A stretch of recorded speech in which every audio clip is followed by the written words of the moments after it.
मुस्कुराए और मिलके गुनगुनाए हैं गुमशुदा जो खुशियाँ सारी वो ढूंढ लाए। आओ फिर से मुस्कुराए मॉर्निंग विद फरा। Welcome back ATV morning with Farah में खुश आमदीद। और आज हम एक बहुत अहम मौजू पे बात करने वाले हैं, इसलिए कि अगर आपने नोट किया हो तो आजकल हमारे यहाँ बच्चों में चंद ऐसे मसाइल ज़्यादा देखने में आ रहे हैं जो इससे पहले कम दिखाई देते थे या जिसके बारे में कम बात होती थी, और लेकिन अब ये बहुत आम भी होता जा रहा है। और इसके साथ साथ इसके बारे में हमें जानना भी बहुत ज़रूरी है, क्योंकि जब हम बात करते हैं ऑटिज़म की, डाउन सिंड्रोम की, ADHD की, तो ये तमाम वो चीज़ें हैं कि जिसके बारे में हमें मालूम भी होना चाहिए क्यों होता है, और फिर ये भी मालूम होना चाहिए कि इनको मैनेज कैसे करना है। सो आज इस हवाले से हमने यहाँ पर एक पैनल हमारे साथ मौजूद है जिसमें हम खुशामदीद कहेंगे डॉक्टर एजाज़ इमरान को। डॉक्टर साहब चाइल्ड फिजिशियन है और इस हवाले से वो जानते हैं कि ये स्पेक्ट्रम जो है, ऑटिज़म स्पेक्ट्रम, ये क्या होता है और कैसे इसको मैनेज करना है। अस्सलाम वालेकुम, खुशामदीद, thank you for joining. Thank you very much. और हमारे साथ हिरा हमाद हैं। हिना जो है वो एक बहुत प्यारे से बच्चे की माँ है जो कि ऑटिज़म का शिकार हुआ है। So Hina, thank you very much. आज उस तबीयत भी ठीक नहीं है बेटे की, लेकिन आपने वक्त निकाला और आप यहाँ पे आई हैं। वी आर ग्रेटफुल कि आपकी वजह से बहुत सारी इन्फॉर्मेशन उन मदर्स को मिलेगी जो इस मसले को हैंडल कर रही हैं, और आपसे बहुत सारा हौसला भी इंशाल्लाह मिलेगा। Thank you for that. और हमारे साथ माहीन खान भी मौजूद हैं। माहीन क्लिनिकल साइकोलॉजिस्ट हैं और इस हवाले से हमारे साथ अपनी एक्सपर्टीज़ जो है वो शेयर करेंगी। सो कहाँ से शुरू होती है ये बात डॉक्टर साहब, ये एक कैसे ये मसला, पहली बात तो ये कि जो मैंने बात की, ये आजकल ये मर्ज़ कहना चाहिए इसको, ये ज़्यादा हो गया है या इसके बारे में अवेयरनेस ज़्यादा हो गई? एक तो फरा बड़ा ही इंपॉर्टेंट टॉपिक है, इसके ऊपर जितनी बात की जाए उतनी कम है। और इस वक्त तो ख़ास तौर पे लास्ट 10 ईयर्स में बात करें तो कोविड के बाद तो डोमेन्स बहुत ज़्यादा चेंज हुई हैं। एक तो इसको डिजीज़ नहीं कहना चाहिए। अच्छा। सारी दुनिया ने इसको अडॉप्ट कर लिया बेसिकली। अब जो बात होती है ना 2024-25 के बाद, वो ये होती है कि आप माशरे में इनको इंक्लूड करें, अडॉप्ट ना करें। अडॉप्ट का लफ्ज़ भी ख़त्म हो गया, ऑब्सोलीट हो गया।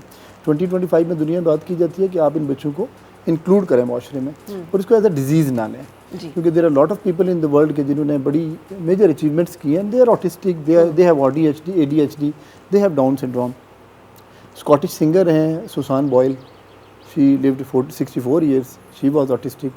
फिर आपके पास मतलब इस तरह की मल्टीपल एग्जांपल्स हैं। यूके के जो आपके हॉपकिंस एक उनका एक्टर था, ही वाज ऑटिस्टिक। और इस तरह के बहुत सारी और एग्जांपल्स हैं कि जो बड़े जिन्होंने दुनिया में काम किए। तो मेरा ख्याल है एक तो इसको अडॉप्ट करना चाहिए माशरे में।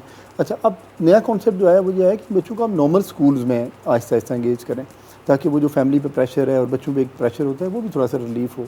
तो फिर यानी जो मेरा सवाल है कि पहले ये मसला था या ये कोई नया हमारे सामने आया है, या ये कि ये पहले भी मौजूद था लेकिन इग्नोर हो जाता था, अब इसके बारे में बिल्कुल ठीक बात है। ये मसला पहले भी था, लेकिन पहले इसके ऊपर इतनी बात नहीं होती थी, लोगों को अवेयरनेस नहीं, बहुत सारी चीज़ें लोग इग्नोर कर देते थे।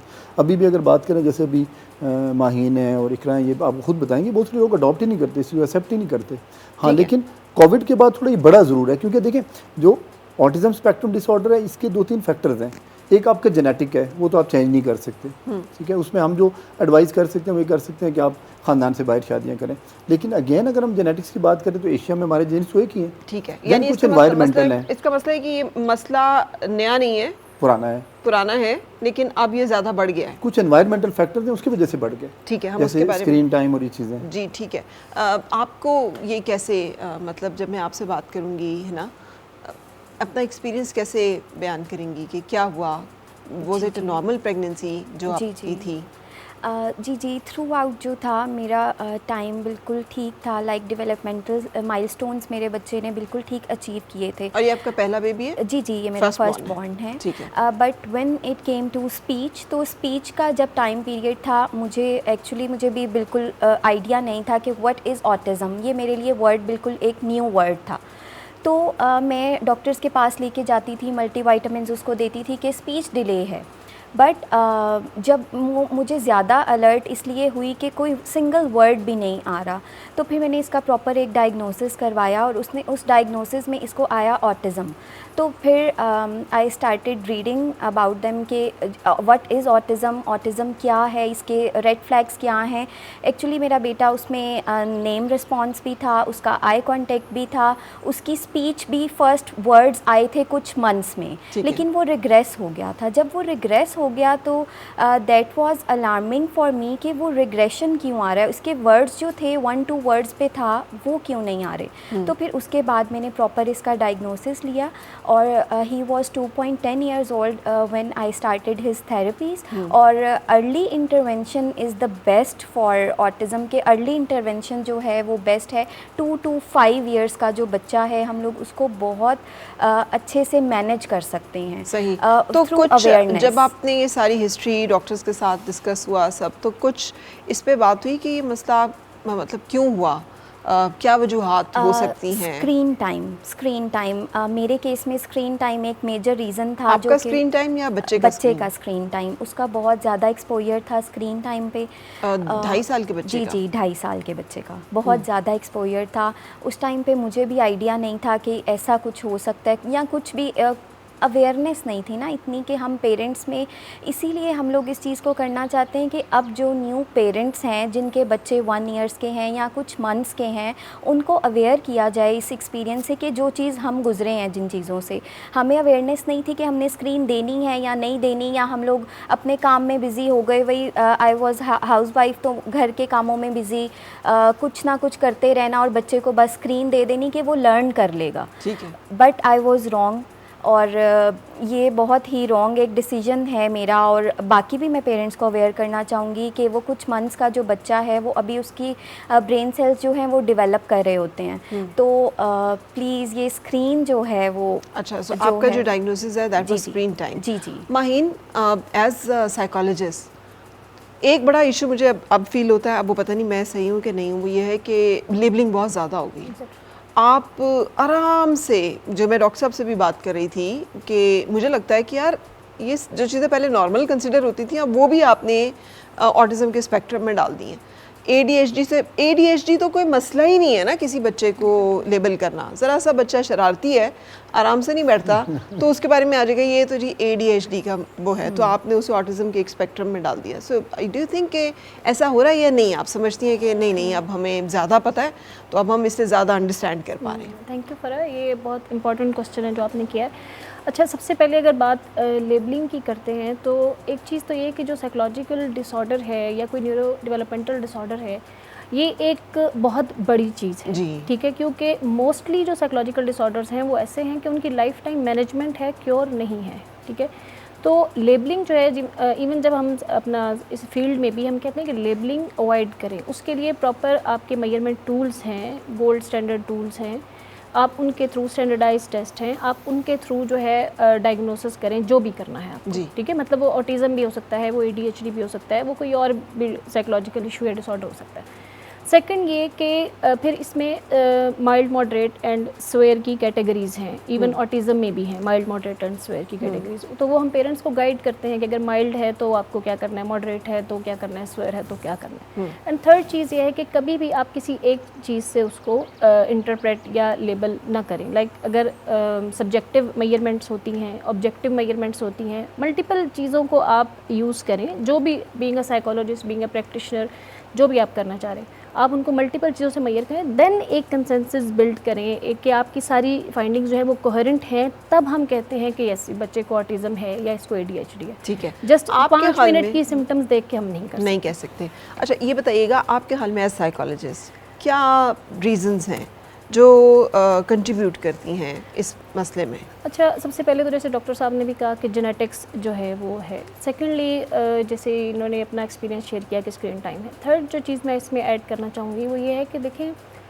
जीन्स तो हैं, ठीक है, अगर आपके पेरेंट्स में किसी को है या आगे किसी फैमिली में किसी को है, बट जीन्स अपने आप को एक्सप्रेस तब करती हैं जब उन्हें फेवरेबल इन्वायरमेंट मिलता है। ठीक है, अगर जीन्स में थी भी चीज़ बट उसको फेवरेबल इन्वायरमेंट मिल गया, हमने स्क्रीन टाइम दे दिया, ठीक है, तो बहुत चांसेस हैं कि वो बच्चा ऑटिस्टिक हो। तो सबसे इम्पॉर्टेंट चीज़ ये है कि पेरेंट्स को चाहिए कि न्यूरो डेवलपमेंटल डिसऑर्डर्स में या न्यूरो डेवलपमेंटल माइलस्टोन्स जो हैं उन पे नज़र रखें। ठीक है, ये बहुत इंपॉर्टेंट है। अर्ली जो डायग्नोसिस है, अर्ली इंटरवेंशन जो हैं वो बहुत बड़ा चेंज ला सकती हैं इन बच्चों में। ये अपनी चीज़ें खुद मैनेज कर सकते हैं, ये ज़िंदगी में कुछ कर सकते हैं। ठीक है, आप अगर हिस्ट्री में भी देखें, हमारे साइंटिस्ट भी हैं बहुत से इस तरह के जो ADHD के साथ थे। इस एडिसन जैसे हैं, वो ADHD था उनको, but he thrive in his life. Right. अच्छा, अब ये बहुत सारी चीज़ें हैं जो फ़र्क हैं।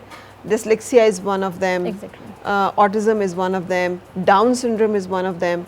आप एज साइकोलॉजिस्ट इन सबको कैसे देखती हैं कि ये सब क्या है? देखिए, बहुत सी चीज़ें इनमें कॉमन भी हैं, but there are some red flags, हमें उनको देखना है। जैसे हम ऑटिज़म की अगर बात करते हैं तो ऑटिज़म में सबसे पहले हमें जो बच्चे में ऑब्जर्व करना है, ये 18 मंथ्स से ऑनवर्ड हम बच्चे में ये डायग्नोसिस कर सकते हैं। 18 मंथ्स टू 24 मंथ्स के बच्चे में कंफर्म डायग्नोसिस हो सकता है कि इसको ऑटिज़म है या नहीं है। ठीक है, अब उसमें ये चीज़ें हैं कि रेड फ्लैग्स की, जैसे मैं आपसे बात कर रही हूँ कि बच्चे आई कॉन्टैक्ट नहीं करते, वो अपने नेम को रिस्पॉन्ड नहीं करते।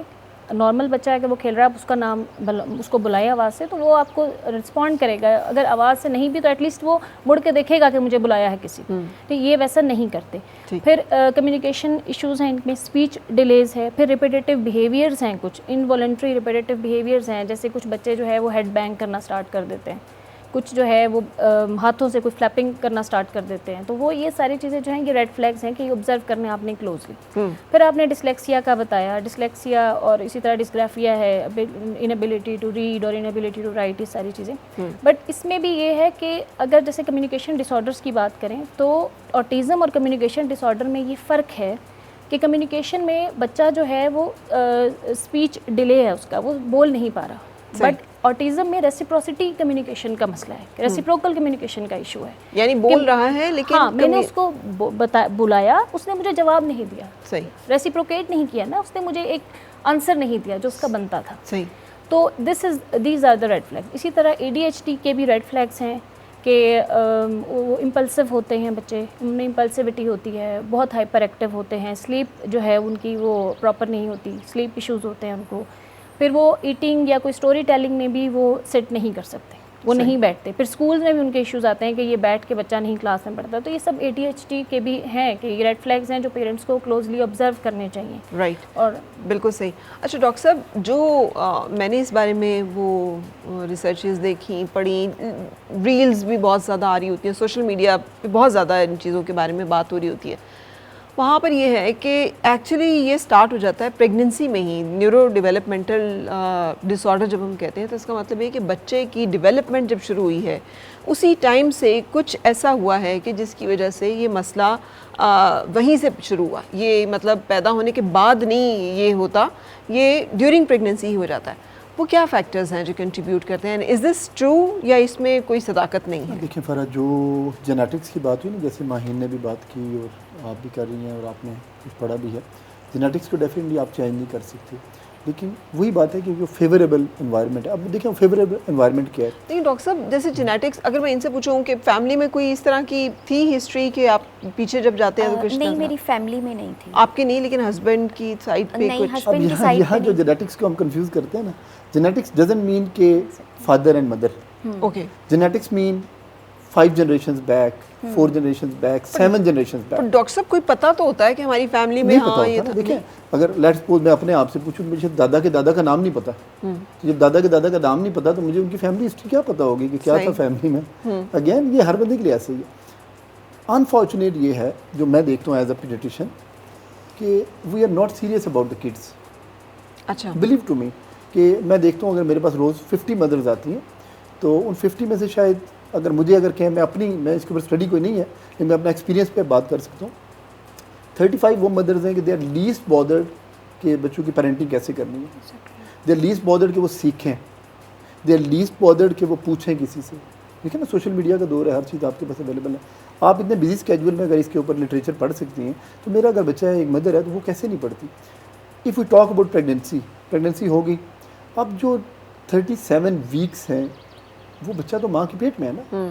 मदर लेकिन वो एग्जिस्ट कर रहा है। मदर क्या खा रही है, मदर क्या पी रही है, मदर का लाइफस्टाइल कैसा है, उसका अपना स्क्रीन टाइम कैसा है, यस, अच्छा, उसकी अपनी इमोशनल हेल्थ वो कैसी बातें है, क्या करती है, हाँ, वो सोचती क्या है, वो किस एनवायरनमेंट में रहती है, उसके ऊपर साइकोलॉजिकल स्ट्रेस क्या है, ये सारा इफेक्ट कर रहा है बच्चे। इसके ऊपर तो अभी लास्ट कुछ 5 साल में 10 साल में तो बहुत काम हो रहा है। 1000 day of life, 1000 day of life means doesn't means कि बच्चे की पैदाइश के बाद के 1000 दिन, 37 वीक्स वो जो बच्चे ने माँ के पेट में गुजारे, 9 महीने, और पैदाइश के 2 साल जो पहले बच्चे ने दुनिया पे आने के बाद। अब देखिए चाइनीज जो हैं वो date of birth is the date of conception, not date of delivery, and उनका कॉन्सेप्ट है उसी दिन से वो बच्चा जो है वो वजूद में आ गया है, उसका एक वजूद है, वो छोटा है बड़ा है, वो हमारे सामने अपीयर हुआ, ये नहीं हुआ है ना। यहाँ परेशान हो रही थी, इकरा ने बात की कि 1.5 साल के बच्चे को स्क्रीन, आप बिलीव करें कि 4 महीने और 6 महीने के बच्चे जब आते हैं, मैं उनको एग्जामिन कर रहा हूँ तो बच्चा रोता है ना, नेचुरली बच्चे ने रोना है, हम उसको चुप कराते हैं, टॉयज़ भी देते हैं, स्विंग भी करते हैं, सारा कुछ करते हैं,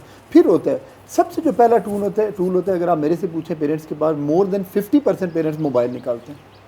अच्छा, ये देखो म्यूज़िक लगाएंगे, वो लगाएंगे, ये देखो। मैं उनको कहता हूँ आप क्या कर रहे हैं, why you are doing this, आप बच्चे को रोने दें।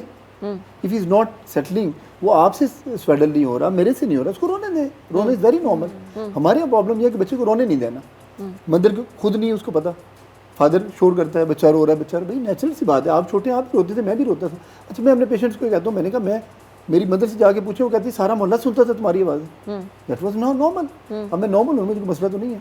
अच्छा, फिर अगर मदर फादर कंट्रोल हो जाते हैं तो जो ग्रैंड पेरेंट्स हैं, नानी दादी दादा नाना, फिर पुप्पी खाला, ये पूरा एक फैमिली प्रेशर होता है कि बच्चे को रोने नहीं देना। और रोने से चुप कराने का सबसे जो आसान टूल है वो क्या है, टीवी लगा दें, कार्टून लगा दें। 4 मंथ्स के बच्चे को हम स्क्रीन दिखाते हैं, सही, तो डेफिनेटली फिर ये सारी चीज़ें देखें ना, उसके ब्रेन पे इफेक्ट करती हैं, starting from the day of conception up to 2 years। अब थोड़ा सा ना मैं यहाँ पर ये जैसे डॉक्टर साहब ने बात की है ना, आपने इस पर्सपेक्टिव से कभी देखा कि प्रेगनेंसी में आप खुद किस स्टेट ऑफ माइंड में थी, या कोई स्ट्रेस था, या कोई परेशानी थी, या कोई कुछ ऐसा था जो कि आपको कहीं मुतासर कर रहा था, आप इफ़ेक्टेड थी, या कुछ ऐसी मेडिकेशन जो स्पेशली साथ आप समझ रही हूँ, मैं तो एनर्जी के लिए ले रही हूँ, मल्टीविटामिन्स हैं बहुत सारे ऐसे जिनके बारे में बात होती है कि they can lead to certain effects, तो इस तरह की कुछ आपने कभी गौर किया?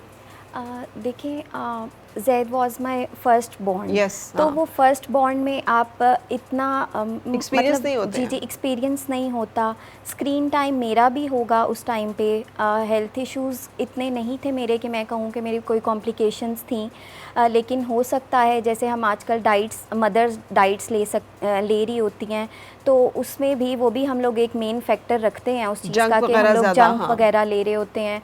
और बाकी स्ट्रेस की बात की जाए तो आई वॉज़ वेरी हैप्पी कि वो फर्स्ट एक कंसेप्शन थी और वो जो टाइम पीरियड था मेरा बहुत स्मूथ गुजरा था। लेकिन कुछ चीज़ें जो हैं वो एक अल्लाह ताला की तरफ से भी आपके साथ होनी होती हैं, इस पे हमारा बिलीव है, फर्म बिलीव है। और फिर जो है इंसान अपनी तरफ से पूरी कोशिश करता है, कोई भी मदर फादर ये नहीं चाहेगा, अगर स्क्रीन कोई यूज़ भी कर रहा है ड्यूरिंग प्रेगनेंसी कोई मदर, तो वो ये नहीं चाह रही होगी कि वो उसका बच्चा जो है वो आगे डील करेगा इन चीज़ों को। तो वो लैक ऑफ अवेयरनेस इस चीज़ को मैं कह सकती हूँ कि उस टाइम पे जो थी, बिल्कुल, तो उसको हम अच्छा, मैंने ना आज से काफ़ी साल पहले, कुछ 10 साल, और बहुत उस वक्त अभी वायरल होने का इतना कॉन्सेप्ट नहीं था, मगर स्टिल मेरी ये जो बात थी ये बहुत मतलब लोगों ने सुनी थी और अप्रिशिएट भी की थी, और वो मैंने एक रेफरेंस में शेयर किया था कि ज्यूज़ फैमिलीज़ में ये एक ट्रेडिशन है कि जब माँ बच्चा कंसीव करती है तो उसको सर्टन एक स्पेसिफ़िक एनवायरनमेंट दिया जाता है, उसकी डाइट में नट्स और ये तमाम जो ऑर्गेनिक चीज़ें हैं, सब्ज़ियाँ, फल, ये जो ड्राई फ्रूट्स, ये चीज़ें ज़्यादा होती हैं। फिर उसके साथ वो मैथमेटिक्स में उसको ज़्यादा लगाते हैं, उसको उन चीज़ों में लगाते हैं जो वो चाहते हैं कि उनके बच्चा में ज़्यादा है। वो म्यूज़िक ज़्यादा जो है वो सीखना, सुनना, पॉजिटिव एनवायरनमेंट में रहना, ये उनका एक रेगुलर प्रैक्टिस है। और वो था कि वो एक किताब थी जिस किताब का ये था कि 20% भी नहीं है जो इस मुल्क की इस दुनिया की पॉपुलेशन में जो लोग वो रूल करते हैं आपके तमाम डिपार्टमेंट्स को। हाउ कम कि सारा दिमाग, सारी वेल्थ, सारी एनर्जी, सब चीज़ें क्या उन्हीं के पास हैं? तो ऐसा क्यों होता है? तो उस रिसर्च को मैंने जो है वो शेयर किया था, तो लोगों ने बड़ा उस वक्त भी सुना था। तो मेरा ख्याल है आपकी तरफ अगर मैं आऊँ इसी चीज़ को लेके माहीन, कि हमारी जो फैमिली प्रैक्टिसेस हैं एक हेल्थी प्रेगनेंसी को लेकर, वो आपके ख्याल में वहाँ पे हमें कितना काम करने की ज़रूरत है और क्या काम करने की ज़रूरत है? अच्छा देखिए फ़रा, जैसे सर बात कर रहे थे और आपने भी क्वेश्चन किया कि जीन्स में जैसे नहीं हैं चीज़ें तो कैसे होती हैं। एक तो ये कि हमारे स्पेशली हमारी कंट्री का एक ये इशू है कि जो है ना अनडायग्नोज्ड साइकोलॉजिकल प्रॉब्लम्स बहुत से हैं जी, ठीक है। मतलब बहुत सी मदर्स हैं, उनको वो खुद भी उनकी पर्सनैलिटी एंशियस होती है। बहुत सी मदर हैं जो खुद ओसीडी की पेशेंट्स होती हैं, यानी उनको ऑब्सेसिव कंपल्सिव डिसऑर्डर होता है बट वो डायग्नोज्ड नहीं होती। और इसकी निशानी क्या होगी ऑब्सेसिव कंपल्सिव डिसऑर्डर की? कुछ रिपीटेटिव चीज़ें हैं, जैसे अगर बेडशीट साफ़ है हम बार बार उसको कर रहे हैं, बार बार हैंड वॉश कर रहे हैं। हमें लगता है बार-बार- अम्मा बड़ी सफाई पसंद है हाँ, यार, ये बार बार जो exactly. झाड़ू देनी है, वो गंदे पाँव आ गए अंदर, ये देखो ये साफ। It is not normal. यानी चले एक दफ़ा दो दफ़ा, बट बार बार आप देखिए ओसीडी जो है उसकी सिवियरिटी इस हद तक है कि लोग घंटों वॉशरूम में नहाते रहते हैं। मेरे पास पेशेंट्स आते हैं जो दिन में 10-10 दफ़ा नहाते हैं। उनके पेरेंट्स कहते हैं हम तो वॉशरूम यूज़ ही नहीं कर सकते, ये निकलते ही नहीं। इस तरह की चीज़ें। फिर कुछ जो है जीन म्यूटेशंस की बात हम करते हैं कि ज़रूरी नहीं है कि अगर फैमिली में पीछे नहीं है तो आगे नहीं होगा। आप देख रहे हैं जिस तरह से हमारी अल्ट्रा वायलेट रेज और ये सारी चीज़ें आ रही हैं, तो ड्यूरिंग प्रेगनेंसी भी जीन म्यूटेशंस जो हैं वो जब कंसीव करते हैं उस वक्त भी जीन म्यूटेशंस हो सकती हैं, वो भी कॉज कर सकती हैं इन चीज़ों को। फिर इन्वायरमेंट जो साइकोलॉजिकल स्ट्रेस है वो बहुत मैटर करता है इस चीज़ में कि मदर को कैसा इन्वायरमेंट दिया। जैसे भी आप बात कर रही थी कि एक हेल्दी इन्वायरमेंट जो है, एक पॉजिटिव इन्वायरमेंट जो है, ऑब्वियसली वो बच्चे की मेंटल हेल्थ को इफ़ेक्ट करता है, उसकी डेवलपमेंट को उस वक्त इफ़ेक्ट करता है। वो बच्चा उस वक्त सुनता भी है, वो आवाज़ें भी पहचानता है, वो सब कुछ और वो माँ के साथ जुड़ा हुआ है। एग्जैक्टली वो जो इमोशन माँ के अंदर चल रहा है वही इमोशन सर्कुलेट कर रहा है पूरा उसके अंदर। Exactly. अगर माँ उस वक्त डिप्रेस है, सास ने कोई बात की है, शौहर ने कोई बात की, कोई और गम दुख, तो बच्चा उसको महसूस कर रहा है because he is there. Exactly. ये अवेयरनेस हमें नहीं है, ये अवेयरनेस नहीं है। और फिर जब बच्चे पैदा हो जाते हैं और फिर कोई इस तरह का इशू होता है तो उसमें भी उस माँ को ही सफ़र करना पड़ता है, बहुत ज़्यादा सफ़र करना पड़ता है। तो ये मदर्स को सोचना चाहिए कि ठीक है हम ऐसा इन्वायरमेंट नहीं दे सकते। मतलब आप देखें हमारे यहाँ जॉइंट फैमिली सिस्टम ज़्यादा है और बेशक उसके बहुत से बेनिफिट्स भी हैं, बट ये जहाँ पर कन्फ्लिक्ट्स जो है वो भी काफ़ी हैं उसमें। बिल्कुल है। तो फिर इन सारी चीज़ों में हम लोग मदर को खुद ये अवेयरनेस होनी चाहिए कि अब मैं जो है मैं प्रेग्नेंट हूँ तो मुझे इन चीज़ों का स्ट्रेस नहीं लेना। ये आपने हमें अभी बताना भी, हम ब्रेक पे जा रहे हैं कि ये काम अगर आ जाए तो फिर दुनिया ज़िंदगी आसान ना हो जाए कि आपने कैसे निकलना है एक ऐसे माहौल में से कि जो माहौल जो है आप छोड़ भी नहीं सकते और आप उसमें रह भी नहीं पा रहे हैं। सो ना जाए रफ्तन ना पाए मानन, तो फिर क्या करें। लेकिन उसके साथ एक और बहुत इंपॉर्टेंट एस्पेक्ट में मैं आपके साथ आऊँगी डॉक्टर साहब ब्रेक के बाद, एंड दैट इज़ कि हमारे यहाँ ये non GMOs genetically modified foods, अब वो सब जंक है। हम जो वीट खा रहे हैं इवन वो भी हाइब्रिड है। हमारी हर चीज़ जो है वो तो जेनेटिकली मॉडिफाइड है। ये तमाम चीज़ें कैसे ज़रिया और बाइस बन रही हैं फिर इस तरह के मसाइल का जो कि हम देख रहे हैं। Let's talk about it after the break. मुस्कुराए